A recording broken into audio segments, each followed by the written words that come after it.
शव खोज्न परिवारसँगै हिँड्ने 59 वर्षीय छिमेकी नै निस्किए हत्यारा। गाई दुहुँदा रगत देखेपछि भारतबाट फर्किएका थिए।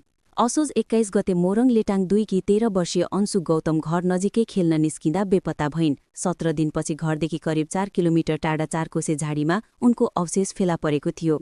2.5 महिनापछि प्रहरीले हत्याका आरोपितका रूपमा अंशुले बाजे भन्थिन् ती 59 वर्षीय छिमेकी पदमबहादुर अधिकारीलाई सार्वजनिक गर्यो। प्रहरीको अनुसन्धान अनुसार घटनाको दिन पदमबहादुर अंशु खेलिरहेको ठाउँमा पुगे।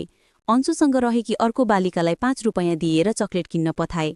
अंशुलाई मोबाइल चलाउन दिन्छु भन्दै फकाएर साइकलमा चढाई करिब 4 किलोमिटर टाढा जंगलमा लगे। जंगलमा गएपछि करन्नी गर्ने प्रयास गरेपछि 2 टुक्रा पारेर घटना घटाएको प्रहरीको भनाइ छ।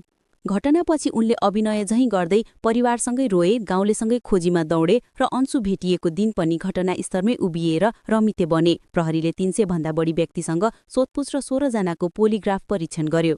तर वास्तविक मोड आयो। पदमबहादुरका छोरा जबरजस्ती करनी मुद्दामा जेलबाट कार्तिक 18 गते छुटे। भोलिपल्टै कार्तिक 19 पदमबहादुर 81 गाउँ छोडेर भारतको मेघालय भागे। यही व्यवहार प्रहरीका लागि मुख्य सुराकी बन्यो।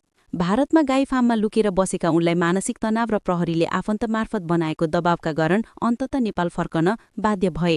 प्रहरीलाई दिएको बयानमा उनले भनेका छन्, गाई दुहुँदा बाल्टिनमा दूधको साटो रगत देखे जस्तो हुन्थ्यो। अंशुको अनुहार झल्किन्थ्यो।